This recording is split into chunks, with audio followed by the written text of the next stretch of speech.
ಇಲ್ಲ ಅಪ್ಪ, ನೀವು ತುಂಬಾ ಒಳ್ಳೆ ಅಪ್ಪ. ನೀವು ನಮಗೋಸ್ಕರ ಎಷ್ಟೆಲ್ಲ ಮಾಡಿದೀರ ಅಂತ ನಮಗ್ ಗೊತ್ತಪ್ಪ. ಮತ್ಯಾಕ್ರೋ ನನ್ನ ಹೊಟ್ಟೆ ಉರಿಸ್ತಾ ಇದ್ದೀರಾ?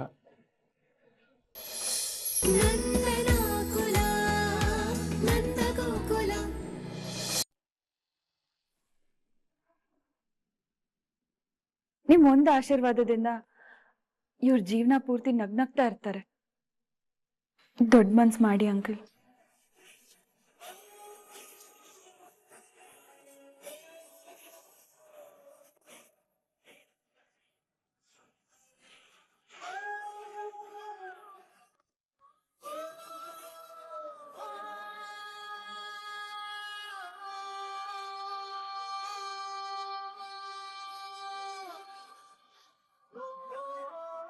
ಆಂಟಿ, ಏನು ಯೋಚನೆ ಮಾಡ್ಬೇಡಿ. ಇಲ್ಲ ಚಿನ್ನು, ನನಗೆ ನಮ್ಮ ಯಜಮಾನ್ರನ್ನ ನೋಡಿದ್ರೆ ತುಂಬಾ ಭಯ ಆಗ್ತಾ ಇದೆ. ಇಲ್ಲ ಆಂಟಿ, ಅವ್ರ ಮನ್ಸಿಗೆ ತುಂಬಾ ನೋವಾಗಿದೆ, ಅದಕ್ಕೆ ಈ ರೀತಿ ಇದ್ದಾರೆ. ನಿಧಾನಕ್ಕೆ ಸರಿ ಹೋಗ್ತಾರೆ. ಇಲ್ಲ ಅಕ್ಕ, ನಮ್ಮ ಮದ್ವೆ ಆಗಿ 1.5 ತಿಂಗಳಾಯ್ತು. ಇಲ್ಲಿವರೆಗೂ ನಮ್ಮನ್ನ ಕ್ಷಮಿಸೂ ಇಲ್ಲ, ಒಪ್ಕೊಂಡೂ ಇಲ್ಲ. ನಾವು ಮುಖನೂ ನೋಡಲ್ಲ, ಮಾತು ಆಡ್ಸಲ್ಲ. ಯೋಚನೆ ಮಾಡ್ಬಿಡಿ. ಈಗ ಅಂಕಲ್ ಮನ್ಸು ಕಲ್ ಬಿದ್ದಿರೋ ಕೊಳದ ತರ ಆಗಿದೆ. ಅದು ಮತ್ತೆ ತಿಳಿ ಆಗೋದಕ್ಕೆ ಸ್ವಲ್ಪ ಜಾಸ್ತಿನೇ ಸಮಯ ಹಿಡಿಯುತ್ತೆ. ಸ್ವಲ್ಪ ಕಾಲಾವಕಾಶ ಕೊಡಿ. ನಿಮ್ಮನ್ನ, ವಲ್ಲಭ, ಅಮೂಲ್ಯನ ಎಲ್ರೂ ಒಪ್ಕೊಂಡು ಅಂಕಲ್ ಒಂದ್ ದಿವಸ ಆಶೀರ್ವಾದ ಮಾಡೇ ಮಾಡ್ತಾರೆ.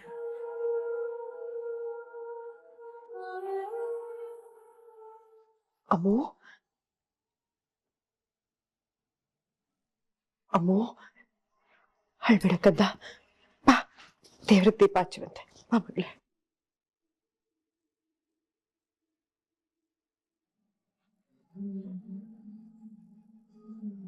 ಅಮೂಲ್ಯ, ವಲ್ಲಭ, ಇಬ್ರು ನನ್ನ ಜೊತೆ ಬನ್ನಿ.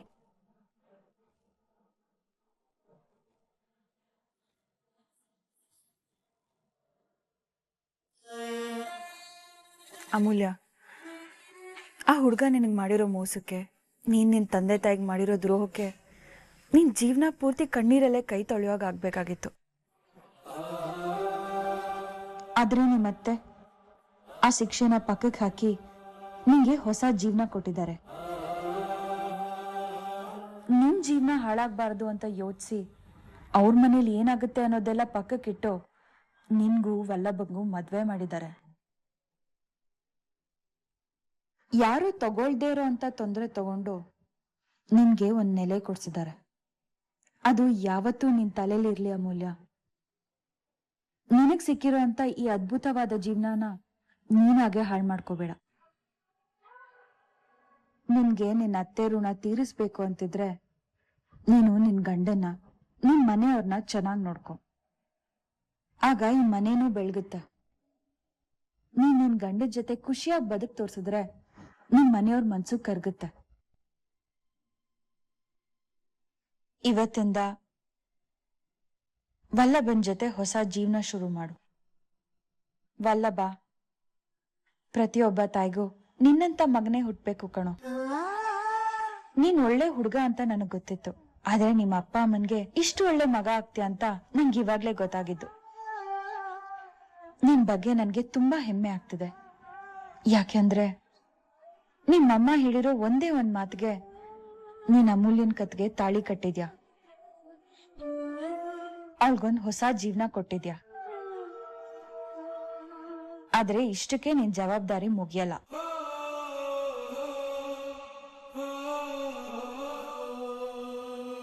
ಅಮ್ಮ ಕೇಳಿದ್ರು ಅಂತ ನಿಮ್ಮಮ್ಮನ್ಗೆ ನೀನ್ ಏನೇನೋ ತಂದ್ಕೊಟ್ಟಿರ್ತೀಯ.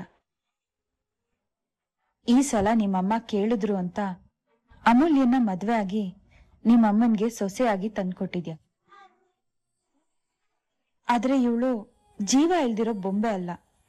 ನೀನ್ ತಾಳಿ ಕಟ್ಟಿದ್ಯಾ. ಕರ್ತವ್ಯ ಅಲ್ಲಿಗೆ ಮುಗಿಯಲ್ಲ. ಈಗ ಇವಳು ನಿನ್ ಹೆಂಡತಿ. ಇವಳ ಜವಾಬ್ದಾರಿ ಇನ್ಮೇಲೆ ನಿಂದೆ. ಇವಳ ಕಷ್ಟ, ಸುಖ, ನಗು, ಅಳು ಎಲ್ಲಾನು ನಿನ್ ಕೈಲೇ ಇದೆ. ನೀನ್ ಯಾವಾಗ ಇವಳಿಗೆ 3 ಗಂಟೆ ಹಾಕಿದ್ಯೋ ಆಗ್ಲಿಂದಾನೆ ನಿನ್ನ ಇವಳ ಜೀವನ ಒಂದಾಗಿದೆ. ಅದನ್ ಯಾವತ್ತೂ ಬೇರೆಯಾಗಿ ನೋಡ್ಬೇಡ. ಅಮೂಲ್ಯನ್ ಕಣ್ಣಲ್ಲಿ ನೀರ್ ಬರ್ದೇ ಇರೋಗ್ ನೋಡ್ಕೊ. ಅವಳನ್ನ ಚೆನ್ನಾಗ್ ನೋಡ್ಕೊ. ಆಗ್ಲೇ ನೀನುಳ್ ಕುತ್ಕೆಗೆ ತಾಳಿ ಕಟ್ಟಿದ್ದಕ್ಕೂ ಒಂದ್ ಅರ್ಥ ಬರೋದು, ಸಾರ್ಥಕತೆ ಸಿಗೋದು. ಸರಿ, ನಾನೇನ್ ಬರ್ತೀನಿ. ಮುಂದಿನ ಸಲ ನಿಮ್ ಮನೆಗ್ ಬಂದಾಗ ಈ ಕಣ್ಣೀರು ಬೇಜಾರ್ ಬದ್ಲಾಗೆ ಪ್ರೀತಿ, ಹೊಂದಾಣಿಕೆ, ಸಂತೋಷ ಕಾಣ್ಬೇಕು.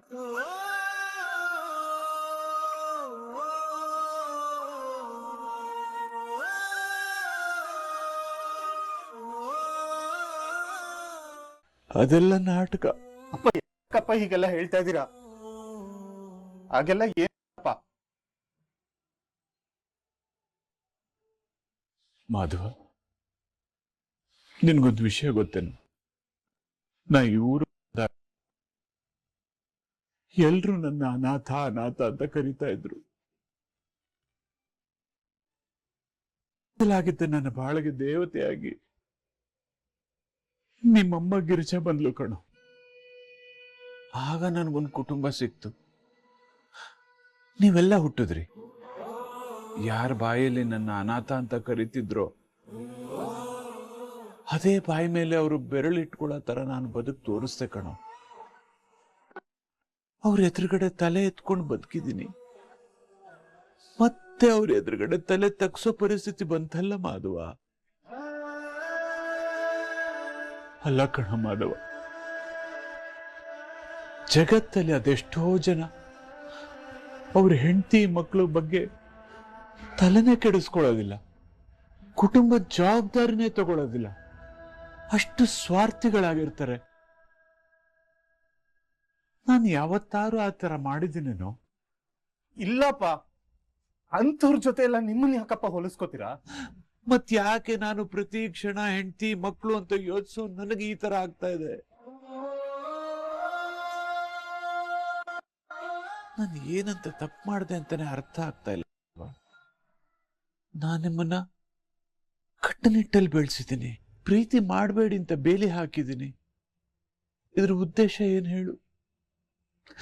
ನೀವೆಲ್ಲ ಚೆನ್ನಾಗಿರ್ಬೇಕು. 4 ಜನ ನಿಮ್ಮನ್ನ ನೋಡಿದ್ರೆ ಮಕ್ಕಳು ಅಂದ್ರೆ ನಂದನ ಮಕ್ಕಳು ತರ ಇರಬೇಕು ಅಂತ ಮಾತಾಡ್ಲಿ ಅಂತ.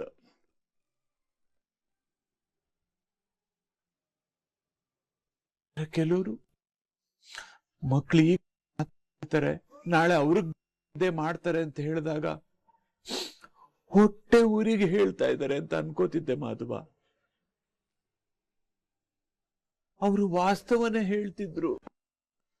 ಅದನ್ನ ನಾನು ಭ್ರಮೆಲ್ ಬದುಕ್ತಾ ಇದ್ನಲ್ಲ, ನನಗೆ ಅರ್ಥ ಆಗ್ಲಿಲ್ಲ ಮಾಧವ. ಮಾಧವ, ಹೇಳ್ತೀನಿ, ಹೇಳಿಪ್ಪ. ನಾನು ಒಳ್ಳೆ ಅಪ್ಪ ಅಲ್ವೇನು?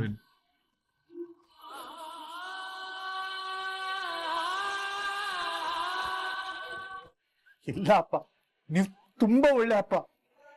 ನೀವು ನಮಗೋಸ್ಕರ ಎಷ್ಟೆಲ್ಲ ಮಾಡಿದೀರ ಅಂತ ನಮಗ್ ಗೊತ್ತಪ್ಪ. ಮತ್ಯಾಕ್ರೋ ನನ್ನ ಹೊಟ್ಟೆ ಉರಿಸ್ತಾ ಇದ್ದೀರಾ? ಮತ್ಯಾಕೆ ಈ ಮಕ್ಕಳು ಅಪ್ಪನ ಮದ್ವೆ ಕರೀತಾ ಇಲ್ಲ? ಪ್ರತಿಯೊಬ್ಬ ಅಪ್ಪನ ಕನಸು ಅವ್ರ ಮಕ್ಕಳು ಮದ್ವೆ ಕಣೋ. ಅದನ್ನ ಹಾಗೆ ಮಾಡಬೇಕು, ಹೀಗೆ ಮಾಡಬೇಕು ಅಂತ ಕನ್ಸ್ಕೊಂಡಿರ್ತಾರೆ.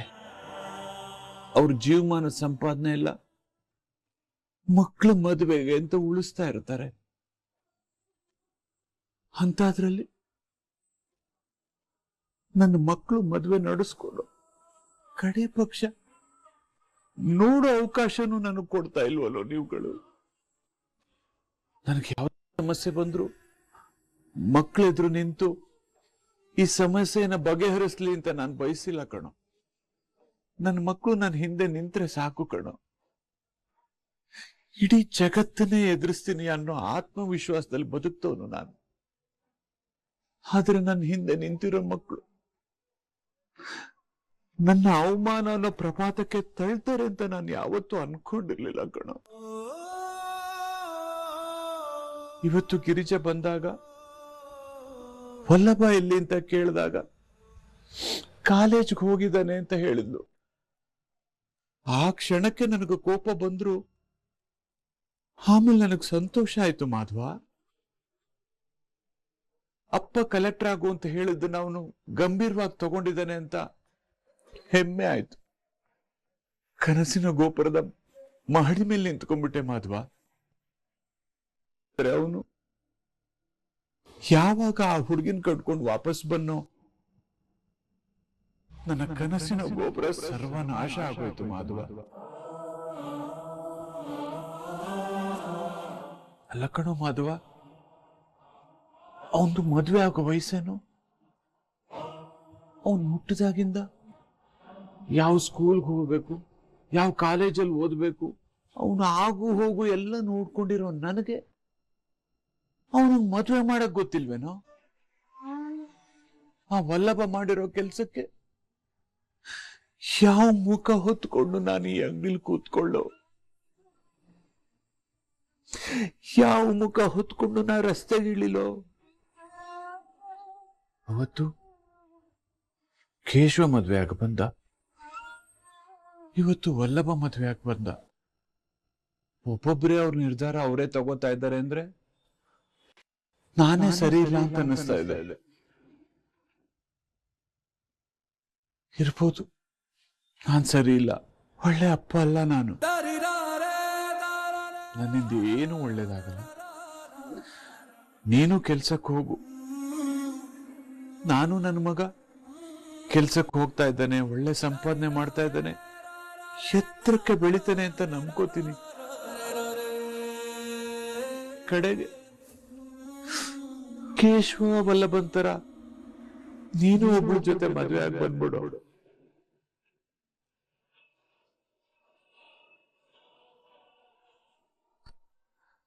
ಹೋಗ್ಬಿಡೋ, ಮದುವೆ ಆಗ್ಬಾ. ಅಪ್ಪ, ಕೇಶವ ವಲ್ಲಭ ಯಾಕೆ ಆತರ ಮಾಡಿದ್ರು, ಯಾವ ಪರಿಸ್ಥಿತಿಲಿದ್ರು ಅಂತ ನನಗೆ ಗೊತ್ತಿಲ್ಲಪ್ಪ. ಆದ್ರೆ ನಾನು ನಿಮ್ ದೊಡ್ಡ ಮಗ, ನಿಮಗ್ ಮಾತು ಕೊಡ್ತಿದ್ದೀನಪ್ಪ. ಯಾವ ಹುಡುಗಿನ ತೋರಿಸಿ ಇಂಥವಳನ್ನ ಮದ್ವೆ ಆಗು ಅಂದ್ರೆ ಕಣ್ಣು ಮುಚ್ಕೊಂಡು ಅವಳು ತಾಳಿ ಕಟ್ತೀನಪ್ಪ. ಇದು ನಾನು ಕೊಡ್ತಿರೋ ಮಾತು. ನನ್ನ ನಂಬಿ ಅಪ್ಪ.